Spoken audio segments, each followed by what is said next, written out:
आणि तुमचे मी फेसबुकवर किंवा बरेच तुमचा दिवाळी अंक आलता मध्ये बाई माणूस नावाचा. हो. तर बाई माणूस सदराविषयी आम्हाला जाणून घ्यायला आवडेल. प्रशांत पवार जे दिव्य मराठी लोकसत्ता या ग्रुपमध्ये काम करत होते. अच्छा. ज्येष्ठ पत्रकार आहेत आणि त्यांनी हा प्रपोजल माझ्याकडे दिलं, की आपण असं काही सुरू करू शकतो का? बरोबर. आणि मला ते खूप छान वाटलं, की अ, आज बाई माणूस हे महाराष्ट्रातल्या सगळ्या कम्युनिटीला कव्हर करते. मग अच्छा. ती आदिवासी असेल, हां, हां. ती ट्रान्सजेंडरची असेल, ते समजा जे लोक कलावंत आहेत त्यांच्या कम्युनिटी असेल किंवा वारली कम्युनिटी आहे किंवा इकडे नंदुरबार मधले जे आदिवासी लोक आहेत ते आहेत, दलित कम्युनिटी आहे. या सगळ्या कम्युनिटीच्या महिला पत्रकार अच्छा. आपण त्याच्यामध्ये जोडले. अरे वाह! आणि बाई माणूस हे असा प्लॅटफॉर्म आहे, की जिथं मेनस्ट्रीम मीडिया पोहोचत नाही. हो, हो. म्हणजे आदिवासीच्या एका गडचिरोली, भामरागड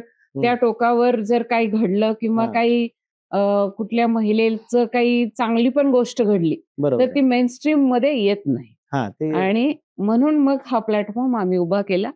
आज तो सक्सेसफुली आम्ही 3 वर्ष कंप्लीट केले. अच्छा. प्रशांत पवार आणि त्याच्यासोबत साधारणतः महाराष्ट्रातून एक 24 महिला पत्रकार जोडलेले आहेत.